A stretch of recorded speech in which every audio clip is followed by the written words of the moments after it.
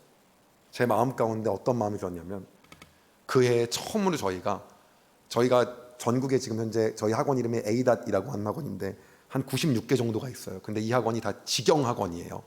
학원이 99%가 다 프랜차이즈거든요. 근데 저희만 직영이어서 본사에서 100% 다 돈을 출자한 거예요. 그러다 보니까 학원이 그렇게 많은데도 제 주머니에 돈이 하나도 없었어요. 95% 재투자를 하느라고. 근데 그 7,000명쯤 되니까 회사에 수익이 처음으로 나오더라고요. 수익이 처음 나와서 기도했어요. 하나님, 이 돈을 제가 어떻게 할까요? 그러다가 어렸을 때 아버지께서 집에 선교사님들 주무시게 했던 게 생각이 나는 거예요. 내가 선교사님들을 위해 집을 져야겠다 라는 마음이 들었어요. 근데 선교사님들을 보면요, 물 좋고 산 좋은 데를 정말 안 좋아하세요. 네온 사인 번쩍번쩍한 데 좋아하세요. 이미 본인들이 있는 곳이 산 좋고 물이 좋아요. 그래서 혹시 여러분 선교사님을 위한 게스트하우스 하기를 기도하고 소망하시는 분들은 대구역 옆에다가 지으셔야 돼요. 거기 비싼데 거기다 하셔야 돼요. 예, 산 좋고 물 좋은데 아닙니다. 예, 거기 별로 안 좋아하세요. 그래갖고 거기를 그러니까 그걸 제가 알았기 때문에, 왜냐하면 늘 간증 다니시고 그러니까 지하철역이나 기차역 근처 해야 되는 거예요. 나중에 알았어요. 제가 부동산이 없어갖고 역 근처가 비싸다는 걸 나중에 알았어요. 내려오다가 수원역 근처에 화서역이라고 있어요. 한정거장. 거기서 걸어서 7분 정도 거리에 땅을 사갖고 지으려고 했는데 제 마음 안에 또 하나 걸리는 게 생겼어요. 이거를 제가 회사에서 사서 지으면 이게 회사 건물인 거예요. 당시 주식 100%가 제 거여서 제 거예요. 이게 하나님께 드린 게 아니더라고요. 근데 물론 제 거인 상태에서 월세만 내가 받지 않고 그거를 갖다가 선교사님만 모셔도 어마어마하게 하는 거지만은 그것도 제 마음 안에 찔림이 있더라고요. 그래서 어떻게 했냐면 국가 소유의 선교 법인을 만들어 버렸어요. 그리고 거기다가 10몇 억을 기부했어요. 그냥 몽땅 다 내 것이 아닙니다 하려고요. 그리고 그걸로 선교사님을 위한 집 10가정 정도 들어갈 수 있는 게스트하우스를 지었어요. 코로나 이번에 초창기에 어디서도 맞이하려고 하지 않는데 선교사님들 저희가 게스트하우스에 꽉꽉 채워 넣어서 저희가 다 봉사해가지고 수십 가정을 저희가 격리를 마무리해드렸어요. 그래서 이거를 어떻게 쓸까 하다가 그래도 우리가 한 달에 하루에 10,000원씩 받자, 5,000원씩 받자, 1,000원씩 하자 기도하고 나서 제 사비로 100% 다 하겠습니다. 그래서 이거를 짓게 되었어요. 돈이 그러니까 하나도 없더라고요. 다 짓고 났더니. 예. 얼마나 멍청한 거하고 바보 같은 게 제가 사이에 있냐면, 하나님 그러니까 별로 똑똑한 것도 하나님 보시기엔 별로 지혜로운 게 아닌 것 같아요. 예. 이게 회사에 있는 돈을 다 기부하고 났더니 이게 다 비용 처리가 되니까 회사 돈이 0원이 돼서 딱 끝일 줄 알았는데 기부금 비용 기부 처리로 10%밖에 안 해주더라고요. 90%에 해당하는 돈으로 법인세가 또 나온 거예요. 내년도 그 다음 연도로 1월에서 냈죠. 멍청한 거하고 바보 같은 거하고 순수한 거하고 제가 경계에 있거든요. 예. 그래서 그거를 게스트하우스를 졌어요. 그리고 나서 어느 날 갑자기 문득 생각이 들었어요. 내가 하나님을 위해서 어떤 거를 더 해야 될까? 이게 하나님이 아니었으면 할 수 있는 게 아니었는데 내가 아직도 하나님 앞에 내려놓지 못하는 게 뭐가 있을까? 그런 생각을 하다가 문득 제 안에 마음이 들었어요. 어떤 마음이 들었냐면, 내가 무서워서 학생들한테 전도를 한 번도 못했구나. 학생들한테 직접적으로 예수님 믿으라는 말을 한 번도 못했구나. 내가 왜 못했을까 생각했어요. 이유가 있더라고요. 회사가 망할까 봐, 사람들한테 욕먹을까 봐, 안 좋은 기사가 나갈까 봐. 최종 결과가 뭔지 계산했더니 딱 간단하더라고요. 회사 망하는 거. 망했을 때 본전이 얼마인지 생각해봤어요. 아버지가 도와주시는 5천만 원이 전부 다더라고요. 아버지가 도와주시는 500만 원이. 해봤자 500만 원 잃는 거더라고요. 다시 기도했어요. 근데 내 인생에 원래 본전이 없더라고요. 이 땅에 태어난 것도 은혜더라고요. 그리고 전도해야겠다고 마음을 먹었어요. 어떻게 하면 하나님 지혜롭게 이들과 전도할 수 있을까요? 그리고 아주 기가 막힌 계획을 짰어요. 애들한테 팬미팅을 해야겠다. 모든 우리 학원의 학생들은 저를 영상으로 보기 때문에 영상으로 오랫동안 보면 실물로 봤을 때 연예인인 것 같은 착각을 해요. 사람들이요. 이게 아주 이상한 현상이에요. 그래서 우리 학생들은 나를 실물로 본 적이 없기 때문에 수능 끝나고 실물로 만나서 우리가 대학생활 성공하는 방법, 재정관리 잘하는 방법, 꿈을 이루는 방법에 대한 강연을 해주겠다. 토크 콘서트로. 그래갖고 믿음 좋게 저희가 삼성역이라고 여러분 서울에 있는데 거기에 코엑스 오디토리움이라고 있어요. 거기 SM 그 타운이 있거든요. 거기가 대관료가 1,000만 원이 넘는데 거기를 빌렸어요. 좌석이 한 1,200석 정도 돼요. SM 신인 가수 나오면 거기서 먼저 한번 합니다. 기자들 모아놓고. 거기 1,000명이 모이지 않을지도 몰랐어요. 근데 얼마나 가득 차냐면 바닥까지 앉은 거예요. 학생들이요. 지나가는 사람들이 오늘 어떤 가수가 데뷔하는 무대냐 그래갖고 내가 가수라 그랬어. 그래서 거기 올라가갖고 1부, 2부, 3부를 다 하고 마지막에 제가 저한테 핀 조명 좀 쏴달라 그랬어. 그리고 음악을 좀 깔아달라. 그리고 이제 전도하는 그 시간이 드디어 왔는데 제가 담대함이 생기는 거예요. 어차피 하나님 다 주신 거다. 잃어봤자 다 본전이다. 본전도 더 넘게 갖는다. 왜? 어차피 태어난 것 자체가 은혜다. 그리고 시작을 했어요. 너네 수능 점수 하나조차도 공부한 대로 점수가 나오지 않지 않냐. 그 대학 하나도 원하는 대로 못 가지 않냐. 그게 인간이다. 나도 스타 강사가 되는 게 꿈이었는데 그깟 스타 강사 인터넷 강의 무대에도 못 밟아왔다. 꿈이 그거고 1만 시간을 노력했는데도 우리가 원하는 대로 최선을 다해도 우리가 원하는 것을 이루지 못하는 그런 미약한 존재다. 그런데 그때마다 나 실패했어, 나 망했어라고 한다면 인생이 얼마나 절망적이겠냐. 근데 나에게는 그 실패할 때마다 내가 너를 위해 오히려 더 큰 그림을 그려놨다.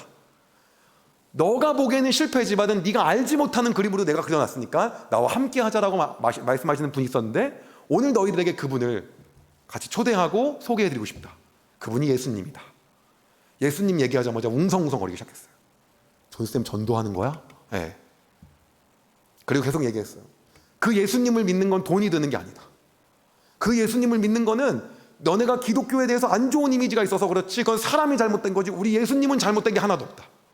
그 예수님은 돈이 드는 것도 아니고 시간 드는 것도 아니고 너네가 믿겠다고 하면 된다. 방법은 하나다. 근처에 있는 빨간 십자가가 있는데 어디든 들어가서 존쌤과 지금까지 동행했던 그 예수님을 나도 믿어서 내가 인생에 실패할 때도 실패가 아니라 그분의 큰 그림을 기대하는 마음으로 나도 기도하고 그분을 의지하며 나가고 싶은데 알려달라고 목사님이나 전도사님한테 물어보면 아주 친절하게 돈 내라고도 안 하고 얘기해 줄 거다.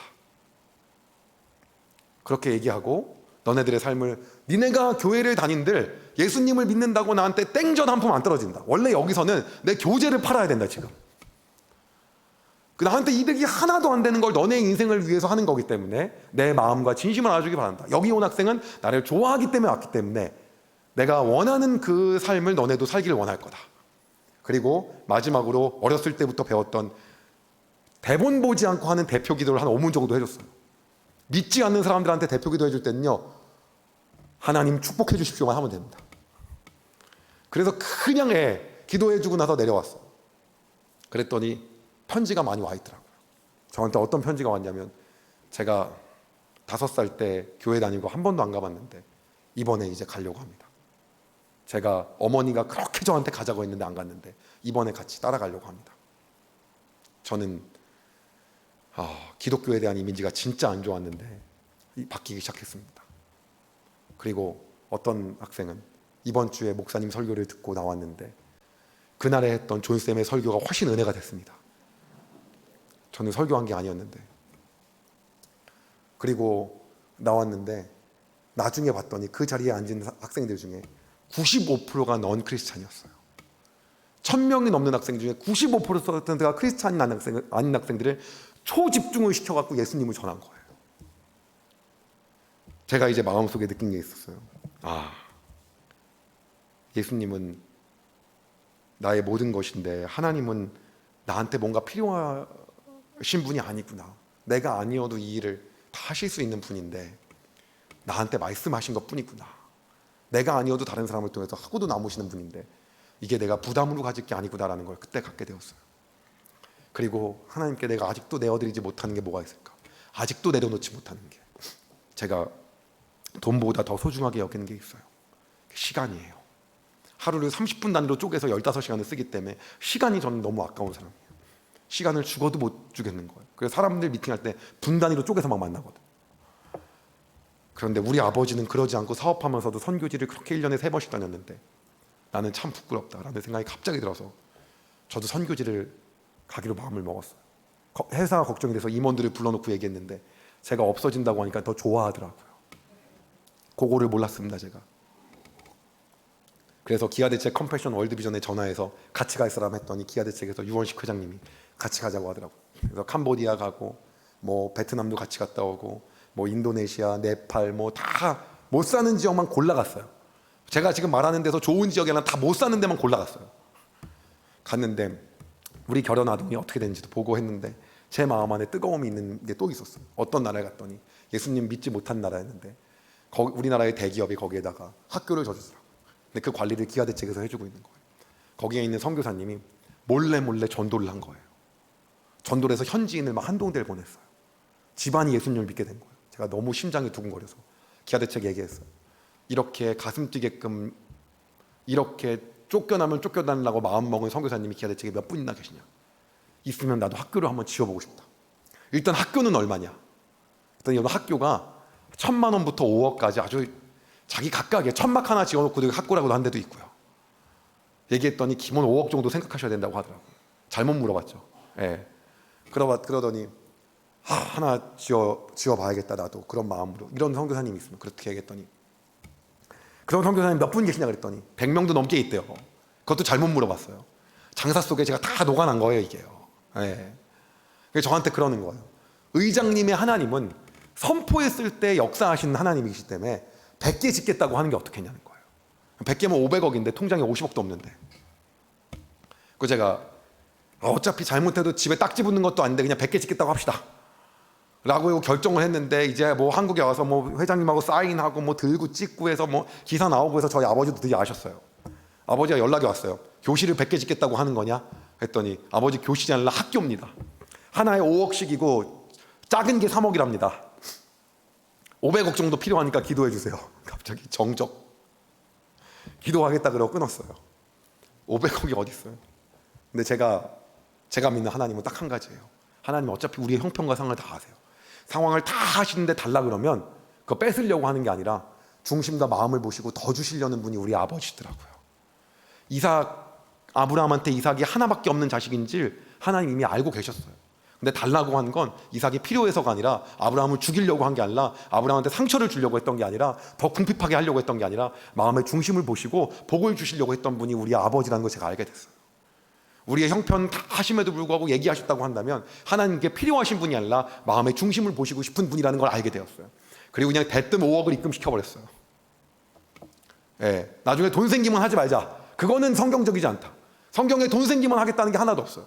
하나님, 기드온이 절대 이렇게 기도하지 않았어요. 미디언이 알아서 자멸하는 계획을 저한테 정확하게 보여주시면 제가 300명까지 한번 줄여보겠습니다 라고 이렇게 기도하지 않았어요. 사드락과 메삭과 아벳느고가 하나님 풀무불의 온도를 낮춰주시면 제가 들어가겠습니다라고 얘기하지 않았어요. 하나님, 이 보리떡 5개와 물고기 2마리로 저 혼자 먹으면 되는 건데 다 배불리 먹이실 것을 갖다가 저한테 계획 알려주시고 한번 해보신 거 제가 보면 그때 하겠습니다라고 하지 않았어요. 성경의 모든 역사는 다니엘이 천사가 사자의 입을 막으면 제가 들어가겠습니다라고 한 게 아니에요. 모든 역사는 믿음으로 나아갈 때 하나님 인도하시더라고요. 믿음으로 계좌이체. 예, 지금은 이 돈밖에 없지만 하나님이 역사하시면 100개까지 하실 줄 믿습니다. 저희 담임 목사님이 저를 부르는 거예요. 이거 너 이렇게 무모하게 했냐라고 혼날 줄 알고 불렀는데 그게 아니었어요.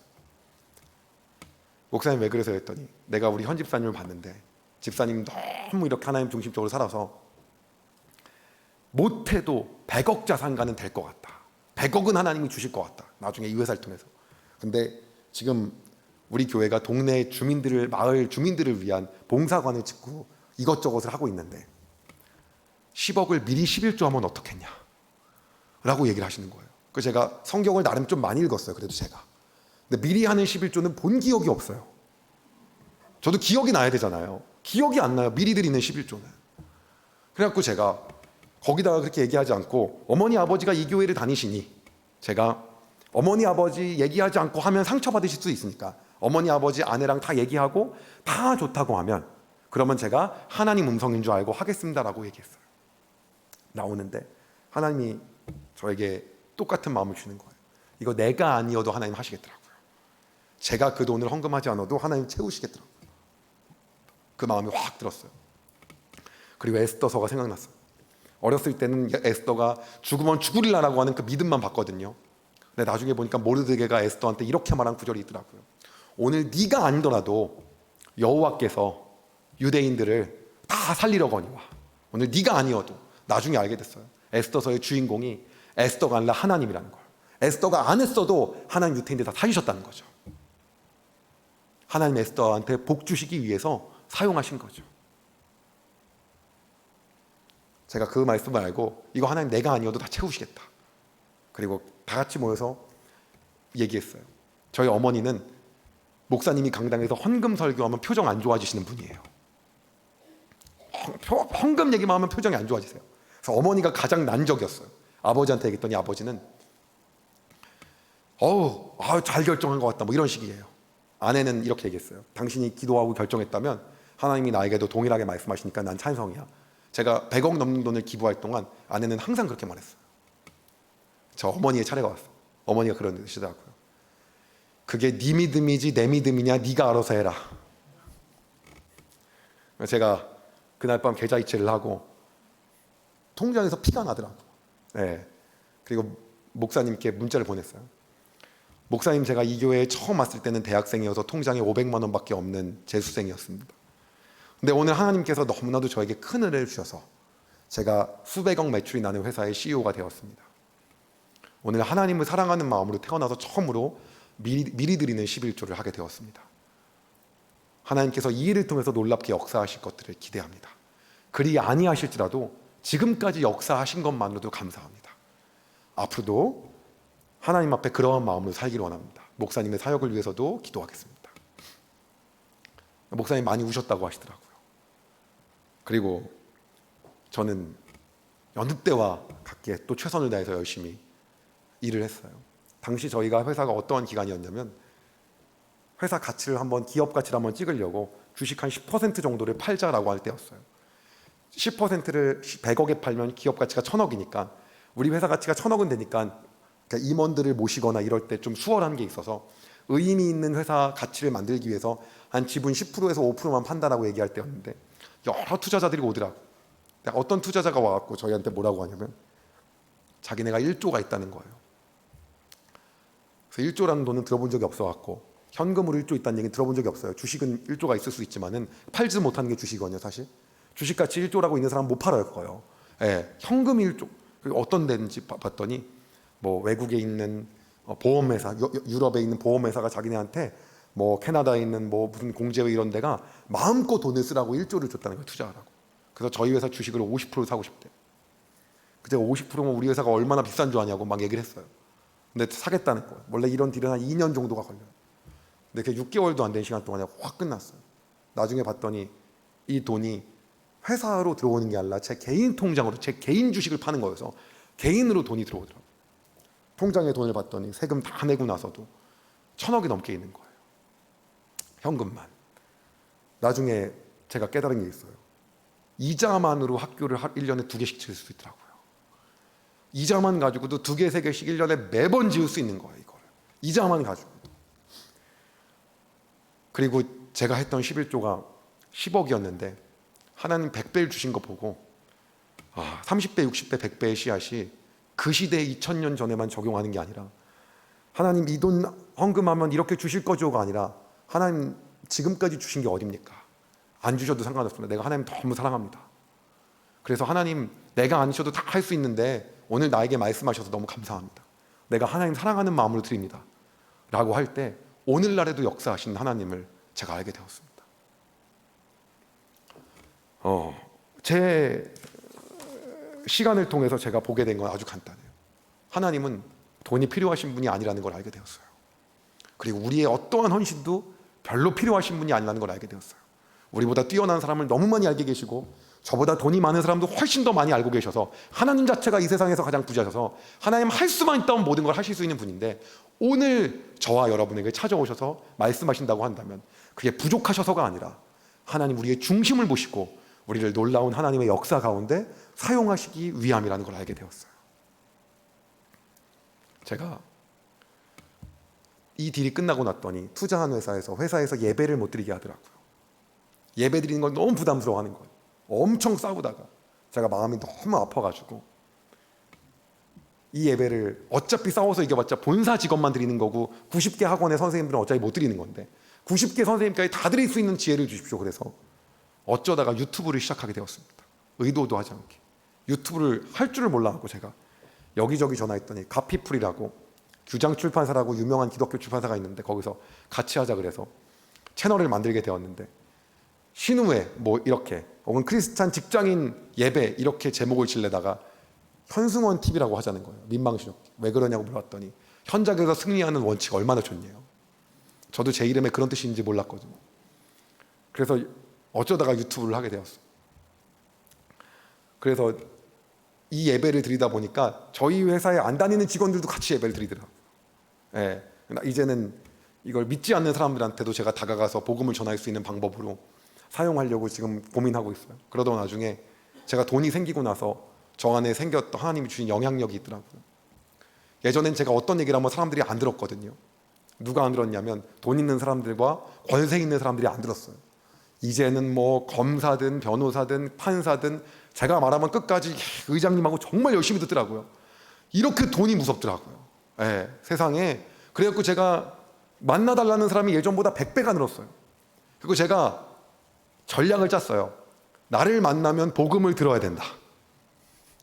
만나는 사람마다 예수님을 전하기 시작했어요. 미안하지만 제가 꼭 하고 싶은 말이 있어요. 정말 기분 나빠도 들어주세요. 들을 수밖에 없죠. 끝까지 앉아있으려면. 우리 모든 죄인입니다. 여기서부터 시작해요. 왜 죄인인지 알려줄게요. 오늘 죄 안 지셨어요? 네. 원래 이거요, 양의 가죽을 뜯고요, 염소를 다 죽이고 나서 피를 아래다 뿌리고 다 그 뼈를 조각내고요, 이거 살을 다 불로 태워갖고 올려야지만 이게 용서되는 건데, 우리가 거기 짐승이 안수하고 예수님 오셔갖고 그 예수님에게 우리가 안수를 다 한 다음에 그분이 대신 죽으시고 그 모든 죄를 갖다가 다 한 방에 끝내 해결하셔서 우리가 거듭나게 된 것 자체가 이게 정말 믿음이고, 이거 믿기만 하면 되는데 왜 안 믿으시냐고 얘기하니까 그 중에 한 명씩 걸려들더라고요. 걸려들으면 이제 교회 오는 거죠, 이제. 예. 그래서 최근에 제가 말도 안 되는 친구를 전도를 한 명 해서 저랑 같이 교회 다니고 있는 친구가 있는데, 젊은 친구들한테는 유명해요. 유튜버 구독자가 한 174만 명 정도 되는 경제 유튜버 중에 신사임당이라고 있는데 저 교회에 같이 다니게 됐어요. 예. 여기저기다가 복음을 요새 전하고 있으니까 이거 너무 좋더라고요. 그래서 하나님 너무 감사합니다. 이 기회에 대한민국에 저 만나달라는 사람한테 예수님을 다 전하고 싶습니다. 그렇게 살고 있습니다. 여러분, 오늘 여러분의 삶 가운데 도전하고 싶은 게 있어요. 우리 가운데 느꼈었던 게, 하나님이 우리 안에 부담이라고 느꼈던 게 조금이라도 있었다고 한다면 그게 사실 우리의 하나님 마음을 보시기 위함이지, 하나님 아버지시거든요. 절대 우리 거 뺏으시는 분이 아니고요. 뺐더라도 자녀에게 과자를 뺏으셔서 더 좋은 음식을 주시기 위한 분이 아버지시지, 우리를 골탕 먹이거나 힘들게 하시는 분이 아니라는 거예요.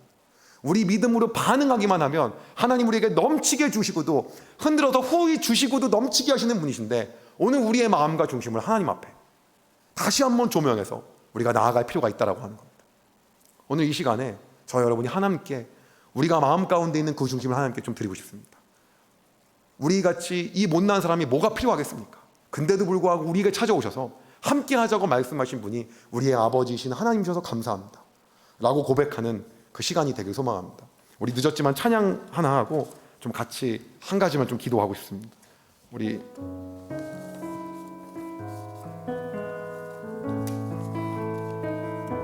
내 삶은 주의 것 같이 좀 찬양할까요? 주님 내 길을 잘 아시고 내 걸음 아시네, 어둠에서 빛을 내시는 그분을 믿네, 무엇으로 주를 섬길지 어디로 가야 할지 헤매이는 나를 아시고 길을 여시네, 내 삶 삶은 주의 것, 내 삶은 주의 것, 온전한 신뢰를 주께 드리네. 보이지 않아도 믿음으로 걷네. 주 영광 바라보며 주만 따르.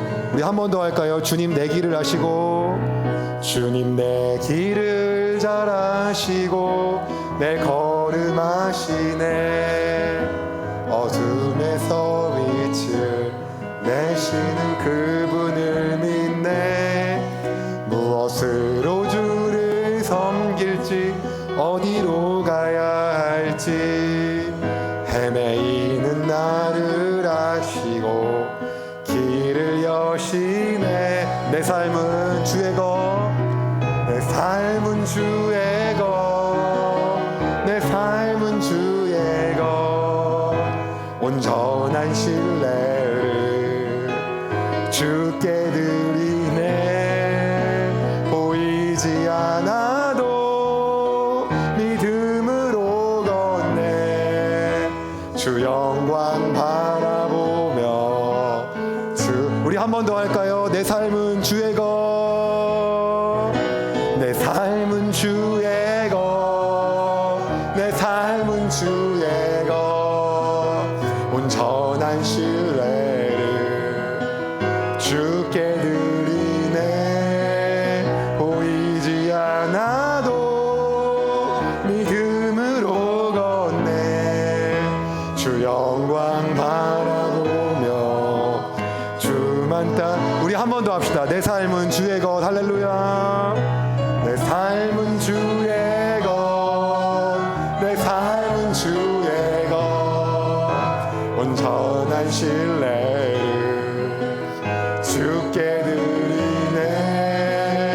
보이지 않아도 믿음으로 걷네. 주 영광 바라보며 주만 따. 우리 한 번만 더 하겠습니다. 내 삶은 주의 것. 할렐루야. 내 삶은 주의 것, 내 삶은 주의 것, 온전한 신뢰를 주께 드리네. 보이지 않아도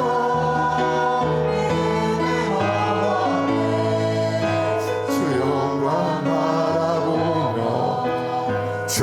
우리 믿음으로 한 번 더 고백하시겠습니다. 내 삶은 주의 것, 내 삶은 주의 것, 내 삶은 주의 것, 온전한 신뢰를 주께 드리네. 보이지 않아도 믿음으로 걷네. 주 영광 바라보. 우리 손 높이 들고 같이 고백하실까요? 내 삶은 주의 것. 할렐루야. 내 삶은 주의 것, 내 삶은 주의 것,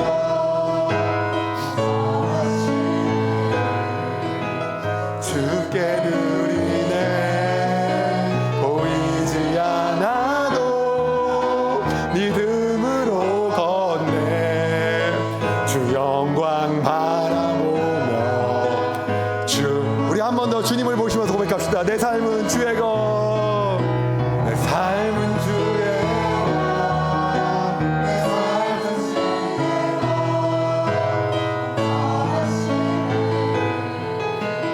주께 드리네. 보이지 않아도 믿음으로 걷네. 주 영광 바라보며 우리 마지막으로 한 번만 더 할까요? 내 삶은 주의 것, 내 삶은 주의 것, 내 삶은 주의 것,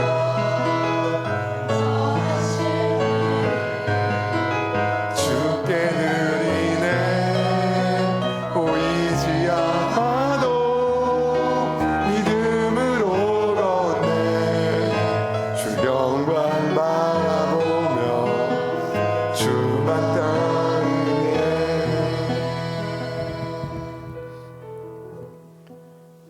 우리 이 시간 이렇게 좀 한 가지만 같이 기도하고 싶습니다. 하나님, 우리가 아니어도 모든 것을 하시고도 남으시는 분입니다. 하나님, 제가 아니어도 사실 하나님, 제가 했던 모든 것들을 더 멋지게 하시고도 남을 분이셨습니다.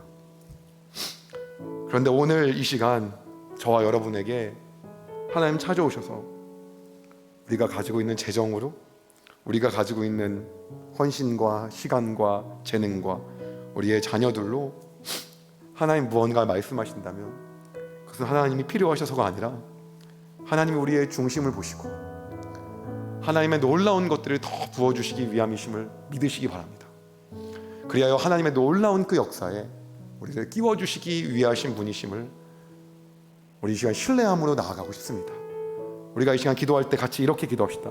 하나님, 내가 아니어도 하나님의 놀라운 역사를 이루시고도 남을 분이 하나님이셨는데 하나님, 오늘 이렇게 저를 선택하셔서 정말 부족하고 할 수 없는 저에게 함께 하시자고 말씀하여 주셔서 감사합니다. 하나님, 제가 아니셨으면 하나님의 일을 더 멋지게 하시고도 남으셨을 텐데 하나님, 저의 중심을 보시고자, 그래요, 왜 하나님 저희를 선택했냐고 이스라엘 백성들이 얘기했을 때 너희가 자꾸 연약했기 때문에 선택했다고 말씀하셨던 그 하나님께서 오늘 우리에게 찾아오셔서 내가 너를 선택한 이유가 너희가 잘남이 아니라 너희가 잘 됐을 때 그것이 모두 다 하나님의 영광이라고 이야기할 것 같아서 찾아왔다고 말씀하시는 그 하나님께, 하나님, 내가 이 시간 세상 사람들과의 쟀던 모든 계산기들과 주판을 다 내다버리고 하나님 앞에는 어린아이와 같은 순수함으로 나아가길 소망합니다. 하나님은 이 세상에서 가장 부자이시고도 권능자이시고 모든 것을 하실 수 있는 분이심에도 연약한 우리와 함께 그 일을 하기를 원하시는 하나님이 다른 사람이 아니라 오늘 저에게 찾아오셔서 감사합니다. 하나님, 내가 그 하나님과의 그동안 딜했던 거, 하나님, 내가 지금은 이게 부족한데요, 하나님, 제가 지금은 이런 상황이 아닌데요 라고 얘기했던 모든 것들을 내가 이 시간 하나님 앞에 온전히 내려놓고 하나님 믿음으로 내가 주님께 나아갑니다. 모든 것을 하실 수 있는 하나님께 나를 선택하신 것에 대한 감사함으로 내가 나아가길 소망합니다라고 우리가 이 시간 다 같이 좀 주여 한번 부르고 함께 같이 기도하고 싶습니다. 같이 기도하겠습니다. 주여,